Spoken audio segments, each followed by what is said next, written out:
in the launch nation. of Artemis.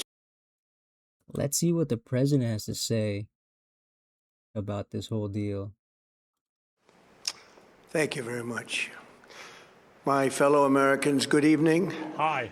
Let me begin by congratulating the team at NASA and our brave. The new crew was going up to the moon. Hell yeah, let's see what happens with that. We can't get too excited. They just started the mission, remember.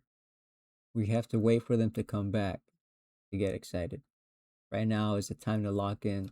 Brave astronauts on the successful launch of Artemis 2. It was quite something. Big dick. It will be traveling further than any manned rocket has ever flown and will very substantially pass the moon, go around it, and come back home from a distance that has never been done before. It's amazing. Crazy to watch, dude. They That was are awesome. on the way, and God bless them. These are brave people. We want to God bless those four.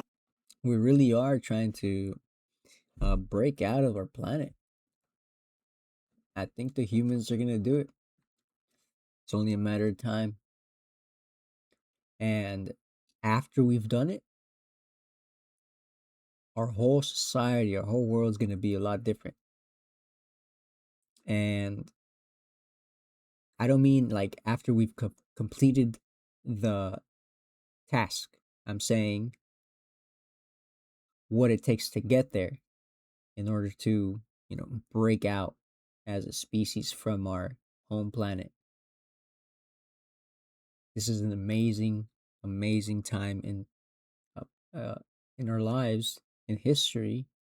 And, for me, what's interesting is how long it's going to take from now, from 2026. How many more years till we get that and make it a reality?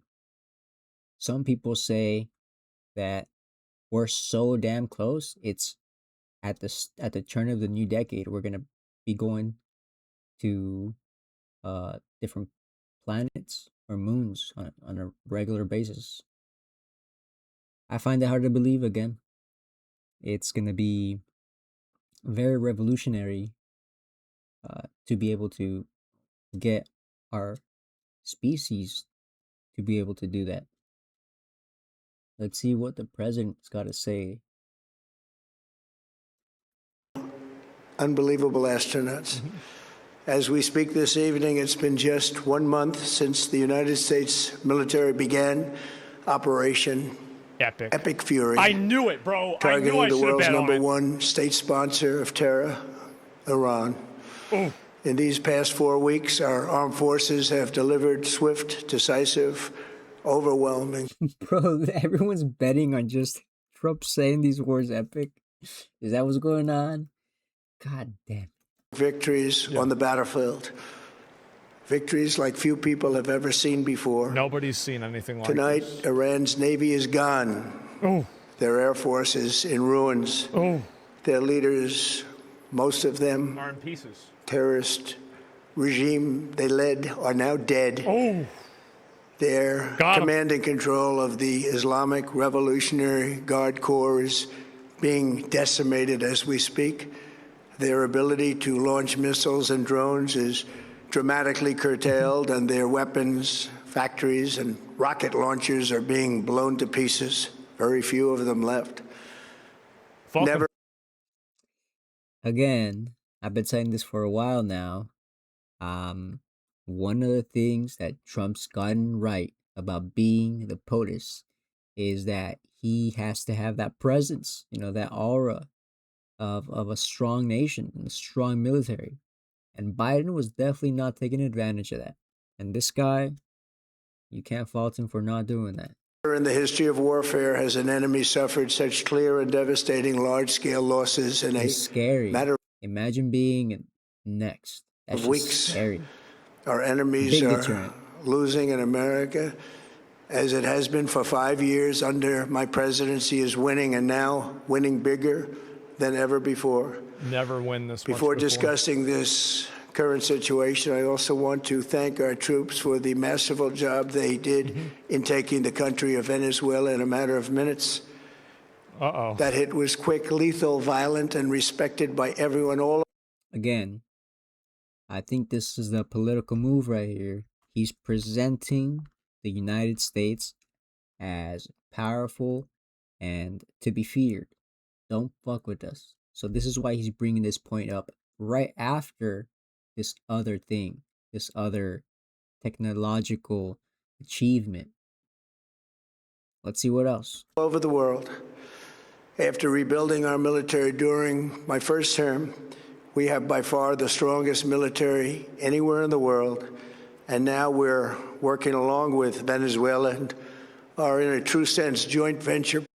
Oh yeah, working along. Did they have much of a choice? Let's see what's Partners, we're going getting on. along incredibly well. I bet. In the production and sale of massive amounts of oil and gas, the second largest reserves on Earth after. All right, shit. Can we get fucking what's that emoji with the money coming out of the mouth? Okay, hell, we don't have it here on Twitch. All right, I'll do this. Money eyes. Money eyes. Money eyes in the chat. Money eyes in the chat, dude. Massive amounts of fucking oil, I bet. The United States of America. Massive. We're now totally independent of the Middle East, and yet we are there to help. We don't have to be there. We don't need their oil. We don't need anything they have, but we're there to help our allies. Yeah. Tonight I want to provide. Yeah, we're there to help. We're there to help. It's very convenient. An update on the tremendous progress our warriors have made in Iran and discuss why Operation Epic Fury is necessary for the safety of America and the security of the free world. From the very first. Dude, the name, whoever comes up with the names of these missions, I'm sure they're paid right, dude, every time. Day I announced my campaign for president in 2015, I have vowed that I would never allow Iran to have a nuclear weapon. This fanatical regime has been chanting death to America, death to Israel for 47 years. Their proxies were behind the murder of 241 Americans in the Marine barracks bombing in Beirut, the slaughter of hundreds of our service members with roadside bombs. They were involved in the attack on the USS Cole, and they carried out the countless other heinous acts, including the just horrible, bloody atrocities of October 7th in Israel, something that most people have never seen anything like it. This murderous regime also recently killed 45,000 of their own people who were protesting in Iran. 45,000 dead. For these terrorists to have nuclear weapons would be an intolerable threat. The most violent and thuggish regime on earth would be free to carry out their campaigns of terror, coercion, conquest, and mass murder from behind a nuclear shield. I will never let that happen. Good. And neither should any of our past presidents. This situation has been going on for 47 years and should have been handled long before I arrived in office. Yep. I did many things during my 2 terms in office to stop the quest for nuclear weapons by Iran first, and perhaps most importantly, I killed General Qasem Soleimani in my first term. Okay. He was an evil genius, brilliant person, a horrible human being, however, the father of the roadside bomb. Yeah. And he lived just horrible what he did. Iran would have been perhaps in far better, stronger position. Had he lived, we would have had probably a different conversation tonight. But you know what? We'd still be winning and winning big. And then, very importantly, I terminated Barack Hussein Obama's Iran nuclear deal, a disaster. Obama. He goes out of his way to call him Hussein. Dude, he does it so often. You know, it's one of these Trumpisms, like Bushisms. It was one of these things. Gave them $1.7 billion in cash, green cash. Took it out of banks from Virginia, D.C., What? and Maryland, all the cash they had. He flew it by airplanes in an attempt to buy their respect and loyalty, but it didn't work. They laughed at our president and went on with their mission to have a nuclear bomb. What a surprise. His Iran deal would have led to a colossal arsenal of massive nuclear weapons for Iran, and they would have had them years ago, and they would have used them. It would have been a different world. There would have been no Middle East and no Israel right now, in my opinion, the opinion of a lot of great experts. Had I not terminated that terrible deal, and I was so honored to do it. I was so proud to do it. It was so bad right from the beginning. Essentially, I did what no other president was willing to do. They made mistakes, and I am correcting them.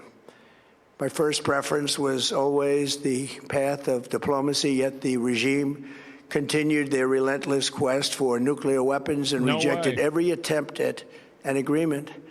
For this reason, in June, I ordered a strike on Iran's key nuclear facilities, an Operation Midnight Hammer. Nobody's ever seen anything like it. Well, those beautiful B-2 bombers performed magnificently. We totally obliterated those nuclear sites. The regime then sought to rebuild their nuclear program at a totally different location, making clear they had no intention of abandoning their pursuit of nuclear weapons. Well, obviously. They were also rapidly building a vast stockpile of conventional ballistic missiles and would soon have had missiles that could reach the American homeland, Europe, and virtually any other place on Earth.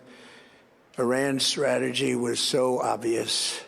They wanted to produce as many missiles as possible, and they did. As a deterrent. With the longest range possible, and they had some weapons that nobody believed they had. We just learned that out. We took them out. We took them all out so that no one would really dare stop them. And yeah. Basically, don't fuck with the U.S. Let's move on. Race for a nuclear bomb, a nuclear weapon like nobody's ever seen before. They were right at the doorstep. For years, everyone has said that Iran cannot have nuclear. I'm tired of this shit. I want to hear about our country. Let's bring it back home. Stop talking about foreign stuff. Bring it back home. Those are just words if you're not willing to take action when the time comes. As I stated in my announcement of Operation Epic Fury, our objectives are very simple and clear. We are systematically dismantling the regime's ability to threaten America or project power outside of their borders. There we go. He's bringing up those key terms I just did. Projecting power. The U.S. wants to present a powerful image onto the world stage. They're stomping out others who are trying to project power that might destabilize what we're projecting. But honestly, brother, I want to hear something about our country. Let's hear more about, something about NASA. On that vein, something about our accomplishments. That means eliminating Iran's Navy, which is now absolutely destroyed, hurting their Air Force and their missile program at levels never seen before, and annihilating their defense industrial base. We've done all of it. Their Navy is gone. Their Air Force is gone. Their missiles are just about used up or beaten. Taken together, these actions will cripple Iran military, crush their ability to support terrorist proxies, and deny them the ability to build a nuclear bomb.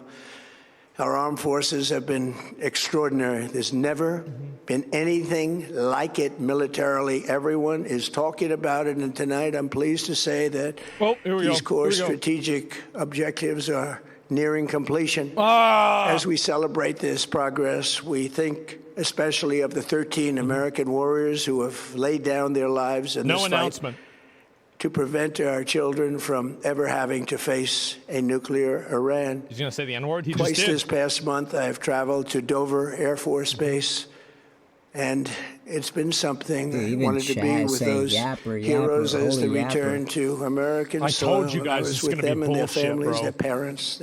Even Asman is saying it. Come on, wait. Let's hear it again. It's been something. I wanted to be with those heroes as they return to American I soil. told you guys I was it's with gonna be them and their bullshit, families, bro. their parents, their wives, Come on, man. husbands. We salute them, and now we must honor them by completing the mission for which they gave their lives. And every single one of the people, their loved ones said, please, sir, please finish the job, every one of them. And we are going to finish the job, and we're going to finish it very fast. We're getting very close. I want to thank our allies in the Middle East, Israel, Saudi Arabia, Qatar, the UAE, Shout out. Kuwait, and Bahrain. Shout out to Bahrain. They've been great, and we will not let them get hurt or fail in any way, shape, or form. Good. Many Americans have been concerned to see the recent rise in gasoline prices here at home. This short-term increase has been entirely the result of the Iranian regime launching deranged terror attacks against commercial oil tankers in neighboring countries that have nothing to do with the conflict. This is yet more proof that Iran can never be trusted with nuclear weapons. They will use them, and they will use them quickly.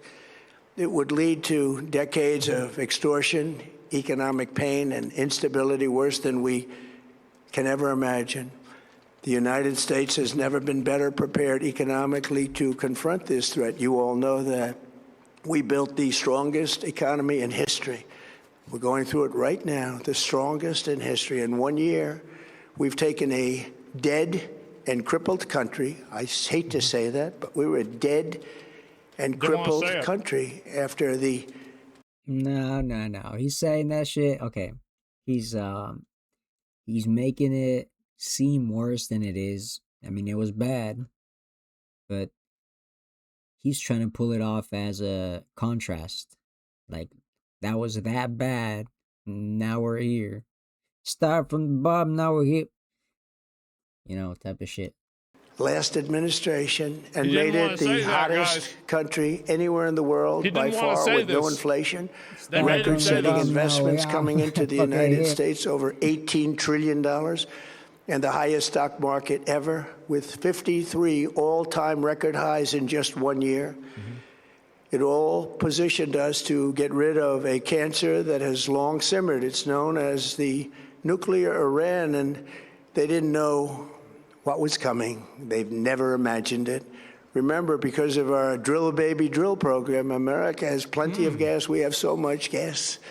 Under my leadership, we are #1 producer of oil and gas on the planet, without even discussing the millions of barrels that we're getting from Venezuela. Because of the Trump administration's policies, we produce more oil and gas than Saudi Arabia and Russia combined. Think of that, Saudi Arabia and Russia combined. And that number will soon be substantially higher than that.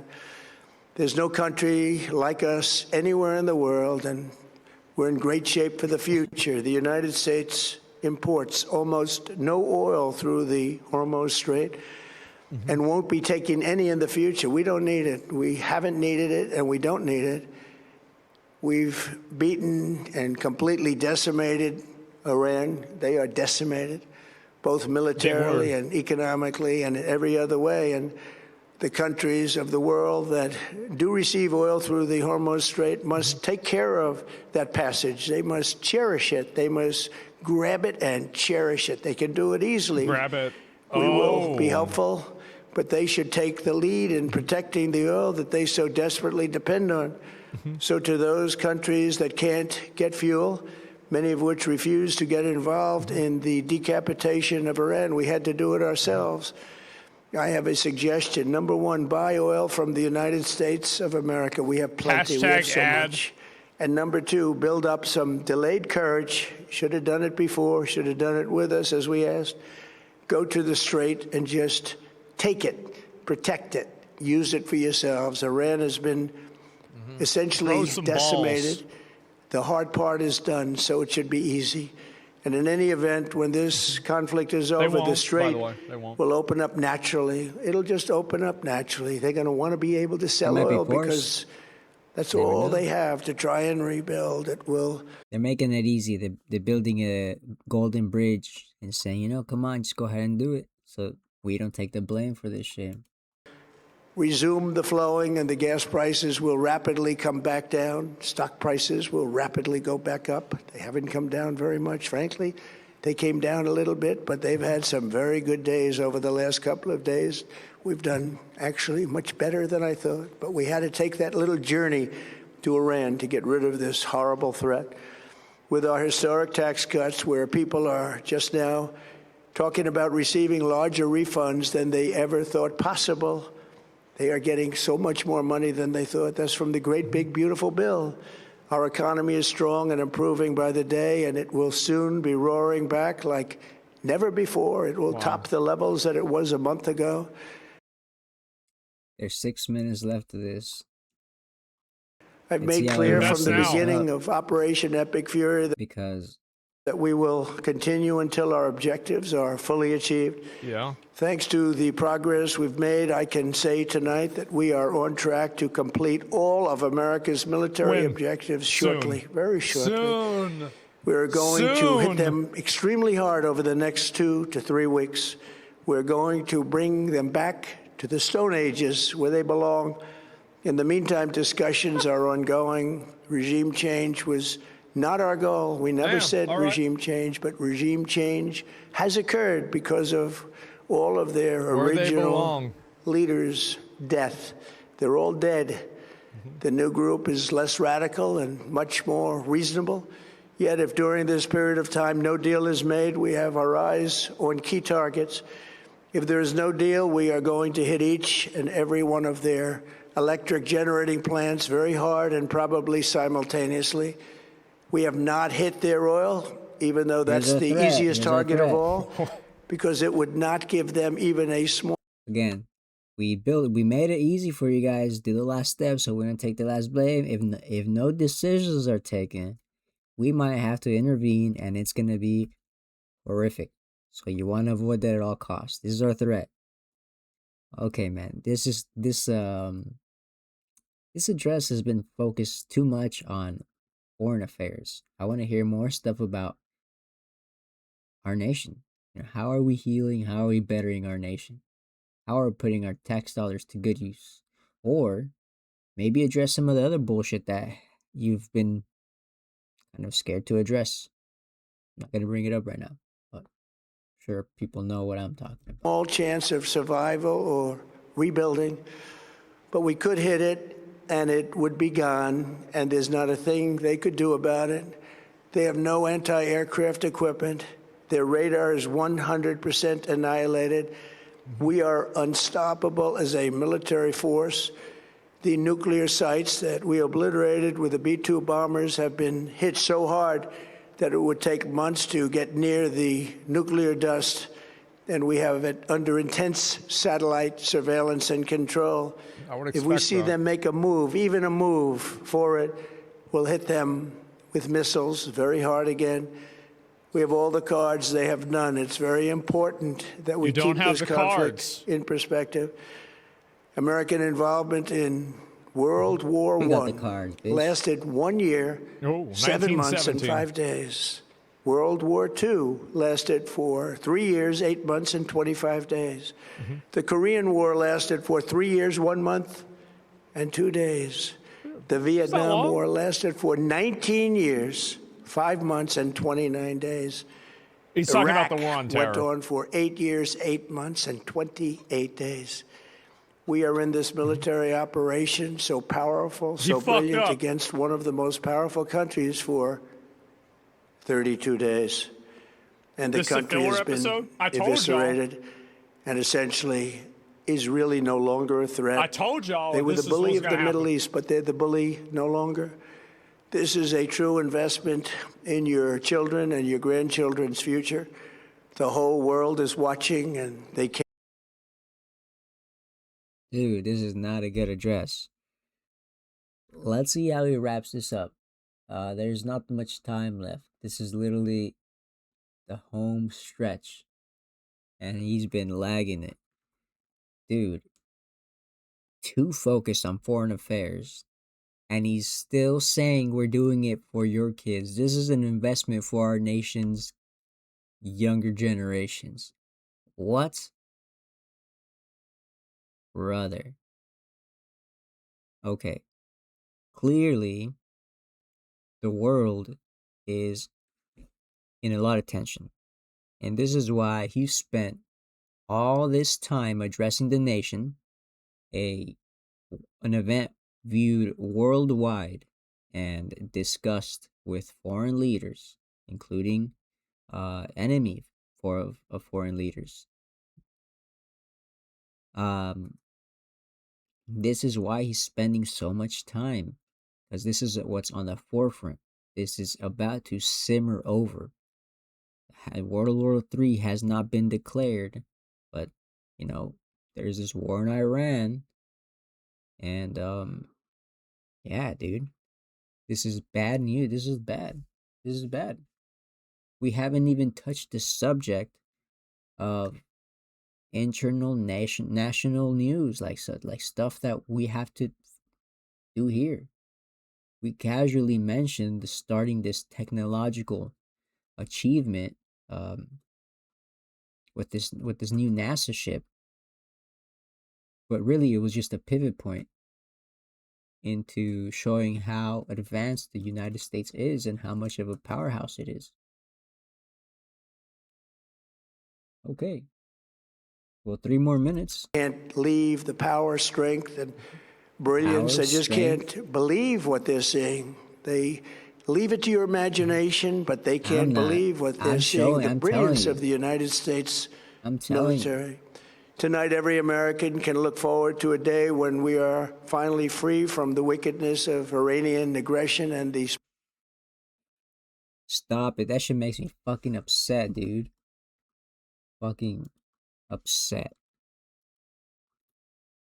When we're finally free of Iranian aggression. Are you fucking kidding me, dude?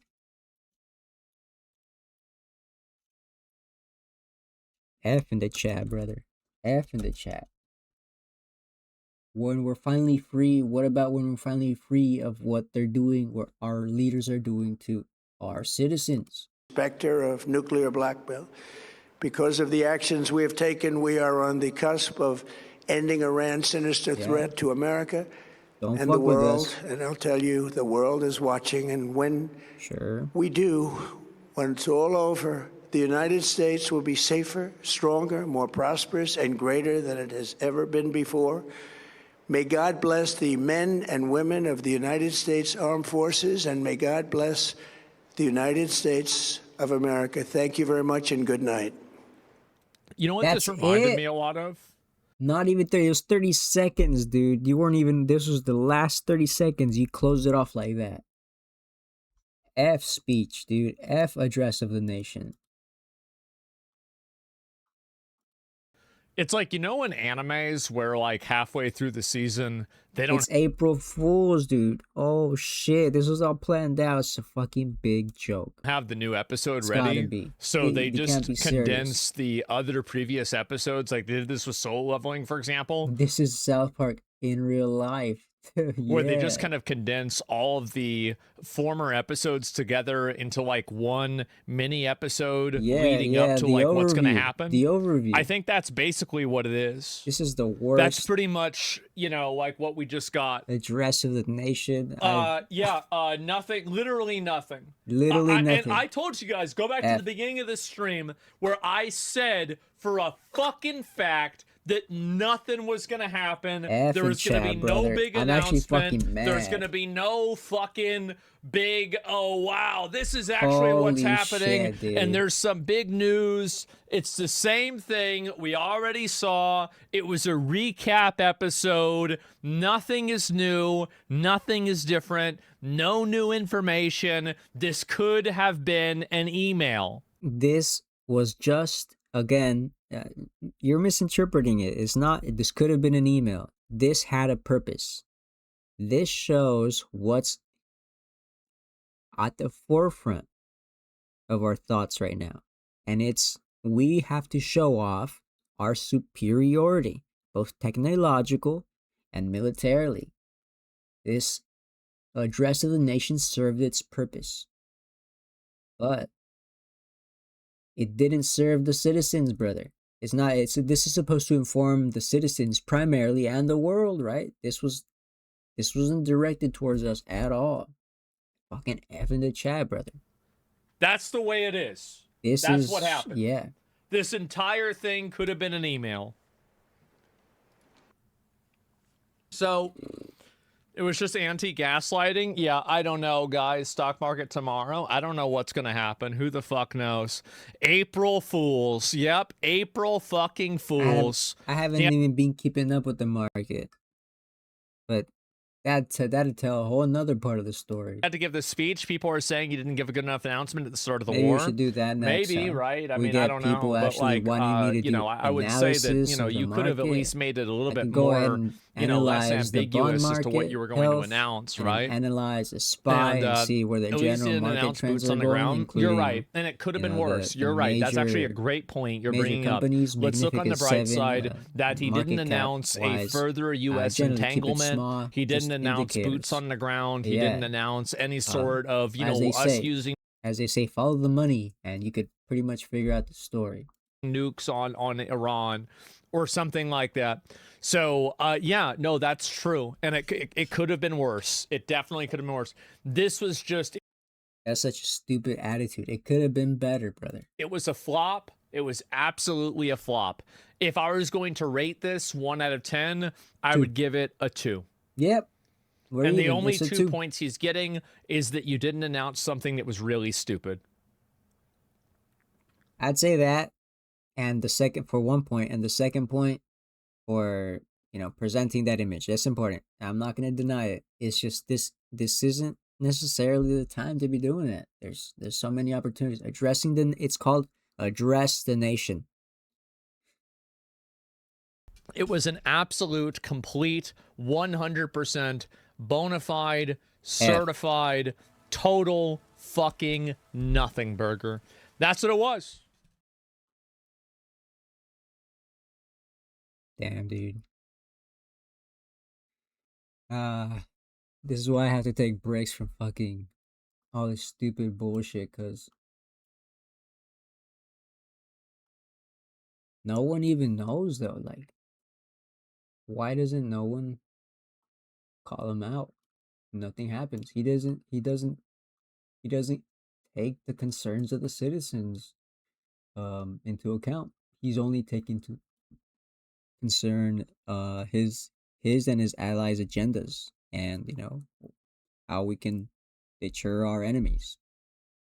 Not at all what I expect when I hear Address of the Nations, like it used to be. It used to be something that helps us unite as a nation. Not in the big 2026. Those days are past.